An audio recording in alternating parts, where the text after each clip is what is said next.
Okay. Pull away.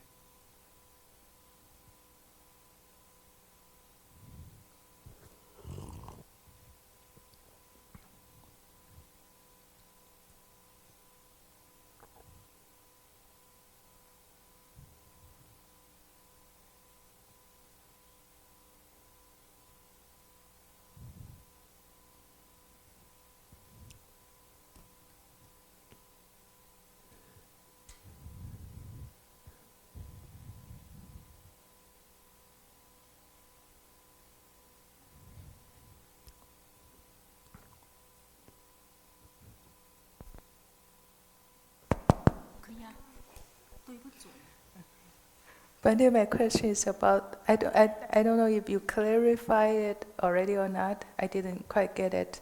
So the about that rock, not a rock. I'm sorry.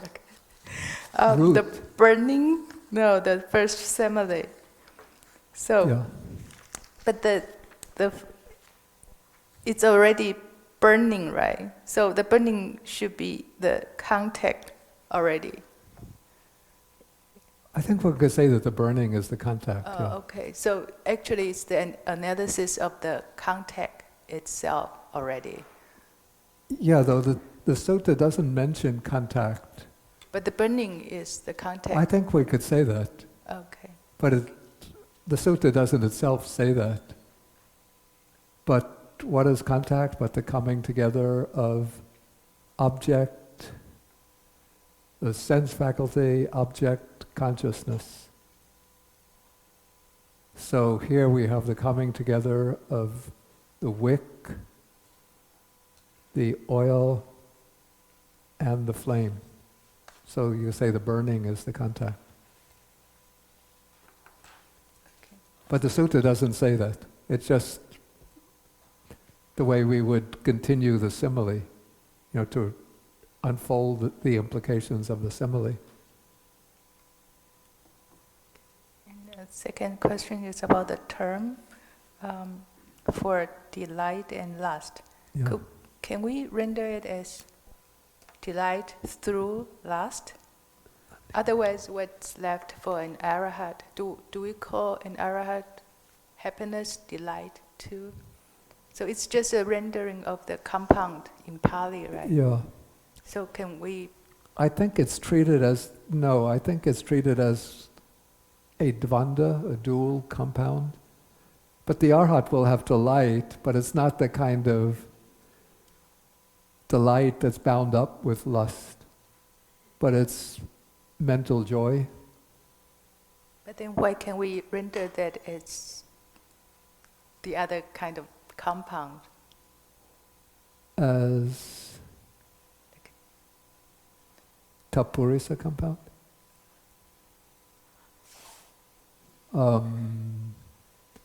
I think the reason,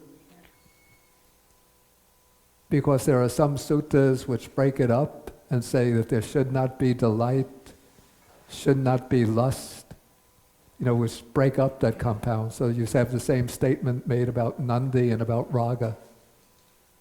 So in that way we know that it's two things that are joined together as in a pair.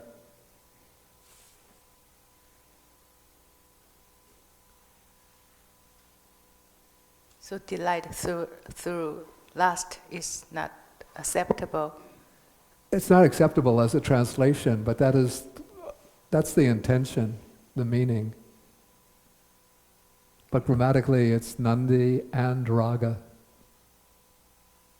not nandi that comes through raga. It's arbitrary, right?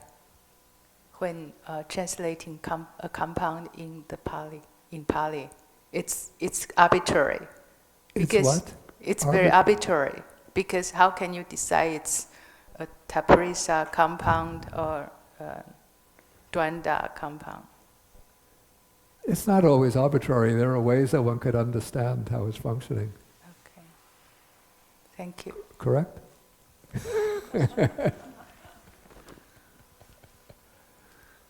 Bhante, you said if seeing oneself is the wisdom aspect of the three universal characteristics, That what? You said the seeing oneself as non-self, is the Yeah, wisdom aspect of yeah. the.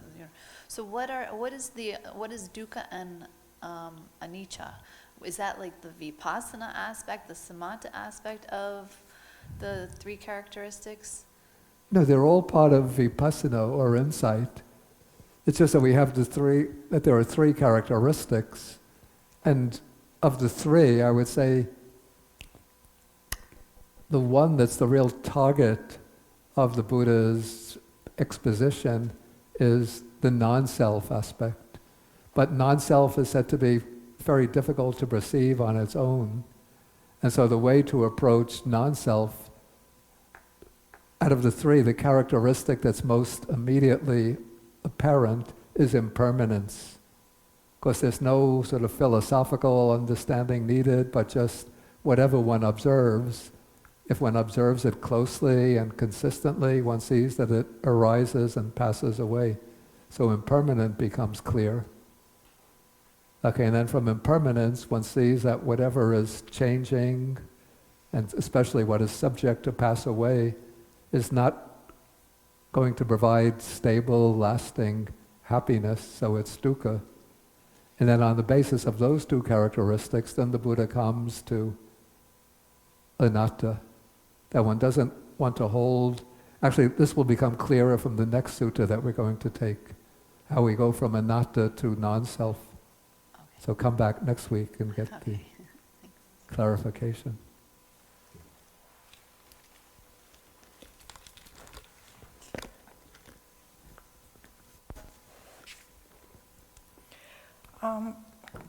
Continuing with the three characteristics. The focus of Venerable Nandaka's teaching was from it's I permanent or impermanent, and then starting with that goes down to non-self. Yeah. Seems to me that is when you actually know and see that, that's like a stream entry kind of thing, rather like their intention it just came to my mind, their intention was getting stream entry rather than final goal. It just came to my mind.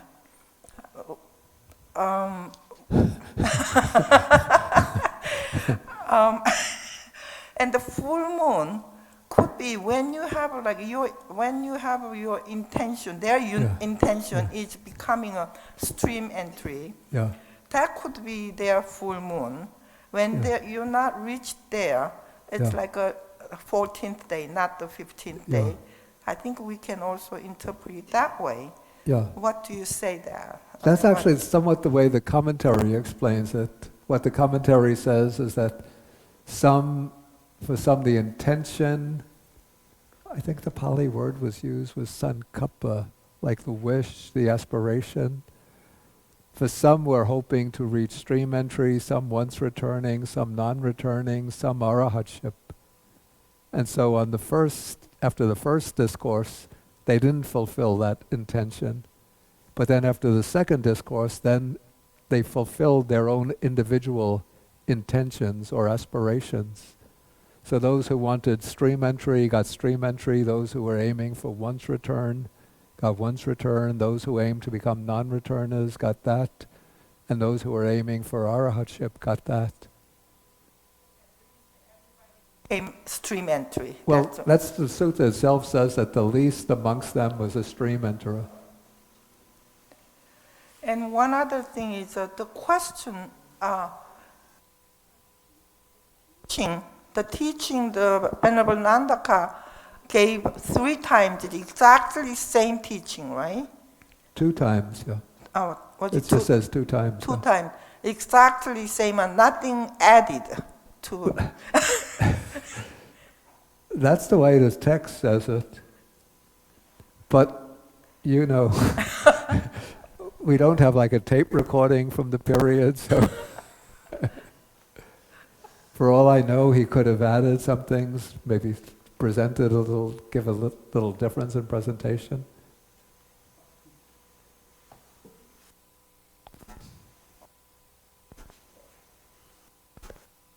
Yeah, it was question is regarding the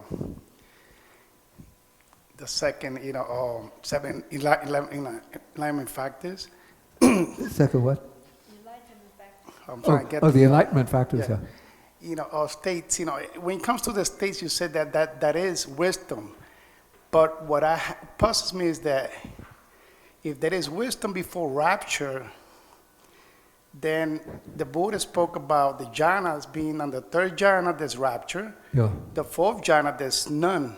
And as you go into wisdom, into vipassana, then you will let go of rapture since you have wisdom. Yeah. No longer needed, right? But in the 7 enlightenment factors, you have the second as wisdom. I mean, when I saw the second one, I saw it as investigating. I mean, as you practicing. Yeah. I mean, you investigate, but not as wisdom. I didn't see it as that. That's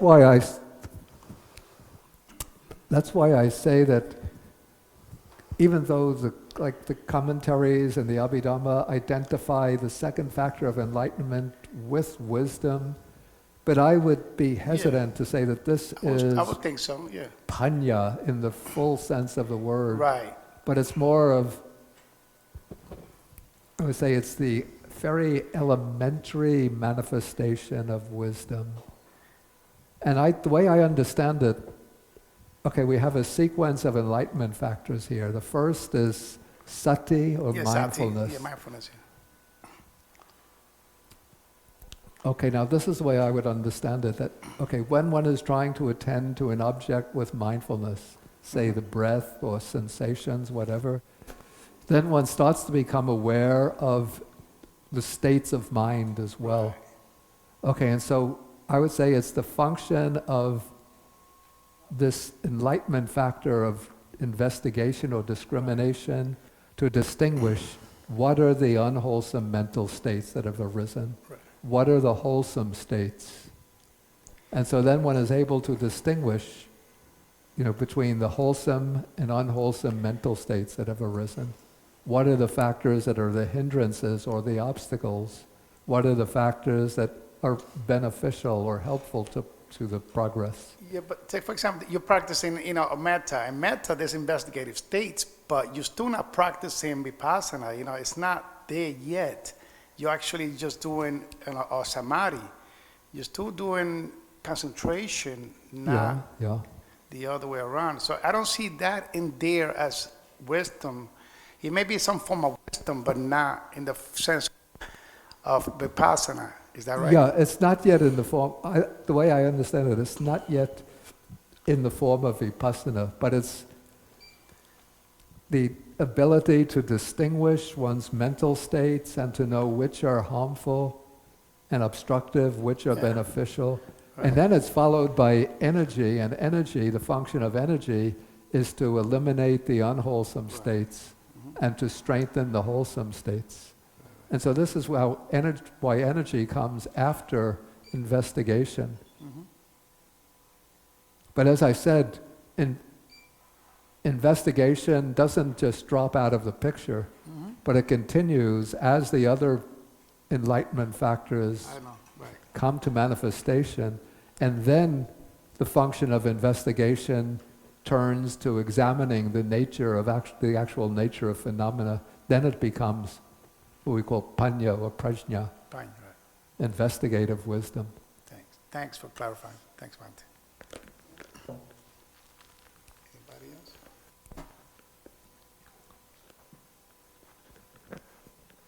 These are smart students. They know a lot.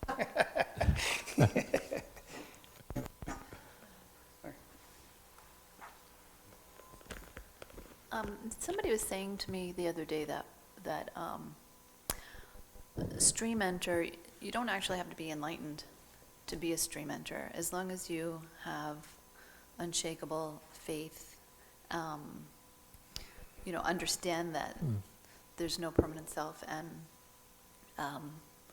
don't cling to rites and rituals, then you're and not cling to rites and rituals, then you're a stream enterer without being enlightened. You know, the word enlightened, I'm always a bit hesitant about this word because it can mean different things in different contexts. So it depends on what is meant by enlightened. But let us say that to become a stream enterer, what's necessary, sort of like the defining mark, is that one has seen the truth, the ultimate truth of the Dhamma. So they speak about the attainment of stream entry. It's marked by an event called the arising of the eye of Dhamma. Eye in this sense, the visual eye. So it's the eye that sees into the truth of the teaching, particularly that sees directly into the Four Noble Truths. Oh, okay. And so it's not, if you use enlightenment as equivalent to the achievement of arhatship, of course, then it's not the same thing. But one sees and understands the core or the essence of the Dhamma, and with that, one cuts off the three, what are called the three lowest fetters. You know, the view of self, doubt, and clinging to rituals and observances, and one gains that unshakable faith in the Buddha, Dharma, Sangha. But there's a kind of knowledge or insight or realization that is a necessary condition for the achievement of stream entry.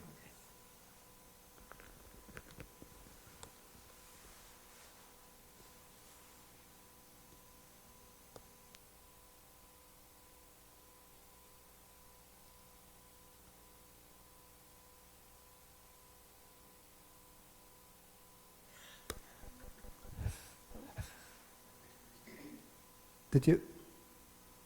I'm hesitating to ask. You could ask. He said he'll break your heart if you ask him. It'll break. We told him that It's Sutra 145. Sutra 145,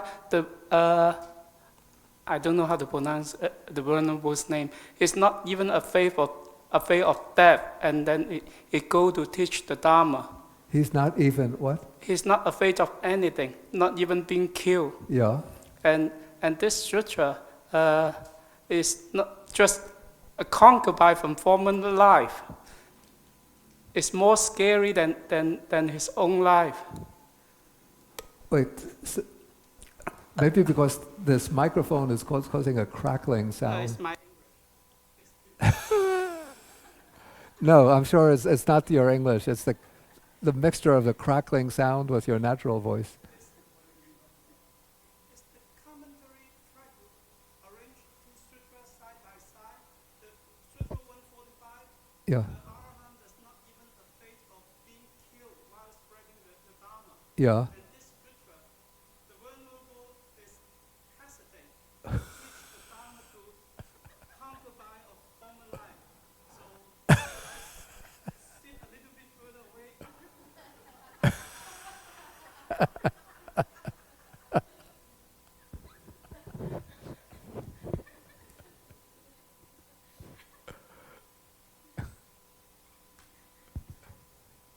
So the question is,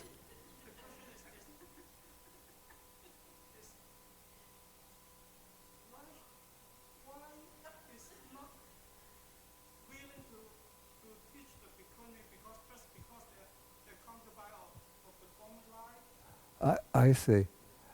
First, that is as I said, that's the explanation given in the commentary. The sutta doesn't say anything about the reason. What comes down in the commentary, often I have to say very frankly, I don't believe myself. If this is getting recorded.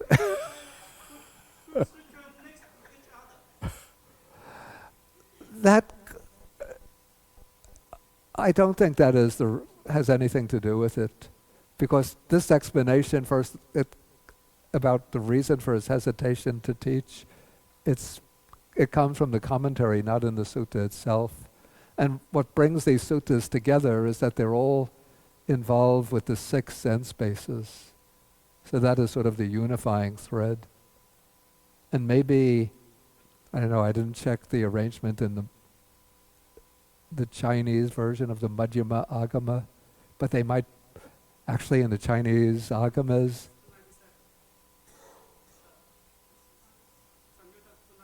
Yeah, it comes in the Sangyuk. You see, it comes a different arrangement altogether. It comes in the Sangyuktagama, not even in the counterpart of the Majjhima Nikaya. So I wouldn't try to read any kind of message into the fact that the 2 suttas come one after another, except that they're concerned with the 6 sense bases. I was a librarian, so I organized information when they're close together.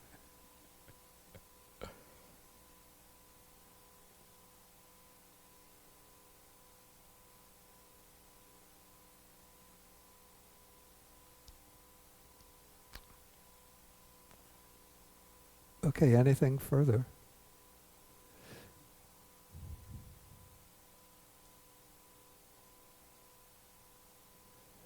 Okay, then maybe we will end for the day, and let's say we have the class next week. That's April 9th, same time, 9 a.m. Again, a reminder, if there's still some of the postcards about the concert left. So even if you're not able to go yourself, but if you know people who might be interested or can spread them around to people, if you go to another temple or monastery or have a group, especially people in or near New York City itself, because the concert will be in Lower Manhattan this year.